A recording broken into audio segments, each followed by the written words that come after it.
15 বছর পর আবারও জাগছে থ্রি ইডিয়টসের স্মৃতি। পরিচালক জানালেন সিকুয়েলের গল্প নাকি আগের মতোই শক্তিশালী, আবেগময় এবং চমকে ভরা। প্রথম ছবির শেষে যে 3 পথ আলাদা হয়েছিল সেখান থেকেই নাকি শুরু হবে নতুন রহস্যময় যাত্রা। ঠিক কী ঘটতে চলেছে সেই 15 বছরের ফাঁকে? এখনই সেটাই সবচেয়ে বড় উত্তেজনা দর্শকদের জন্য। বলিউডে যেন আবারও এক উত্তেজনার ঝড় উঠেছে, কারণ 15 বছর পর ফিরে আসছে থ্রি ইডিয়টস।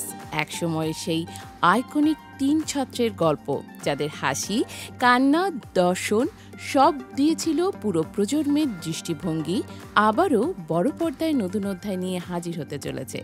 দর্শকদের মনে যে প্রশ্নটা এতদিন ঘুরপাক খাচ্ছিল, সিকুয়েল হবে কবে, অবশেষে তারই জবাব মিলেছে।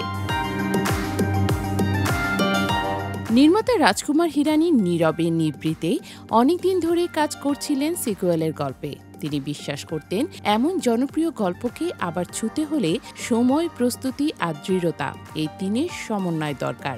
অবশেষে সেই চূড়ান্ত স্ক্রিপ্ট এখন তার হাতে। পিঙ্ক পিলার তথ্য অনুযায়ী শুটিং শুরু হবে 2026 সালের দ্বিতীয়ার্ধে। আর ছবিটি প্রযোজনা করবেন বিধু বিনোদ চোপড়া, রাজকুমার হিরানি এবং আমির খান নিজে। সবচেয়ে বড় খবর, পুরনো ড্রিম টিম আবার একসঙ্গে। র্যাঞ্চো, ফারহান, রাজু এবং পিয়া হয়ে ফিরছেন যথাক্রমে আমির খান, আরমাদ ওয়ান, শর্মন জোশী ও কারিনা কাপুর খান। তাদের কেমিস্ট্রি ছিল প্রথম ছবির প্রাণ। এবারও সেই পরিচিত 4 বন্ধুর হাসি, নস্টালজিয়া দর্শকদের ফিরিয়ে নিয়ে যাবে পুরনো আবেগের কাছে। সিকুয়েলের গল্প শুরু হবে ঠিক সেখান থেকে, যেখানে প্রথম ছবির যাত্রা শেষ হয়েছিল। র্যাঞ্চোর সত্যিকারের পরিচয় প্রকাশ আর 3 বন্ধুর নিজ নিজ পথ ধরা। প্রায় 15 বছর পর তারা কোথায় দাঁড়িয়ে কিভাবে আবার একে অপরের জীবনে ফিরে আসবে, এই জায়গাতেই তৈরি হবে সিনেমার নতুন উত্তেজনা। এক ঘনিষ্ঠ সূত্র জানিয়েছে, গল্পে হাসি আছে, আবেগ আছে, আর সেই পরিচিত দার্শনিক গভীরতাও আছে, যা থ্রি ইডিয়টসকে কাল্ট ক্লাসিকে পরিণত করেছিল।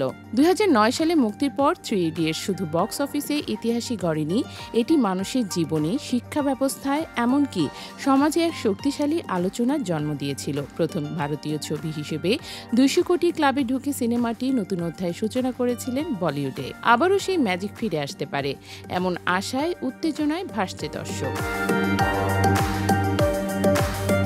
আরও জানা গেছে, আমির খান ও রাজকুমার হিরানি আপাতত তাদের পরিকল্পিত দাদা সাহেব ফালকে বায়োপিক স্থগিত রেখেছেন, কারণ তারা স্ক্রিপ্টে পুরোপুরি সন্তুষ্ট নয়। অর্থাৎ এখন তাদের পুরো মনোযোগ থ্রি ইডিয়টস 2-এই। কিভাবে নতুন গল্প তাদের জীবনে নতুন বাঁক আনবে, কিভাবে পুরনো স্মৃতির দরজা খুলবে, দর্শকরা অপেক্ষা করছেন সেই মুহূর্তের জন্য।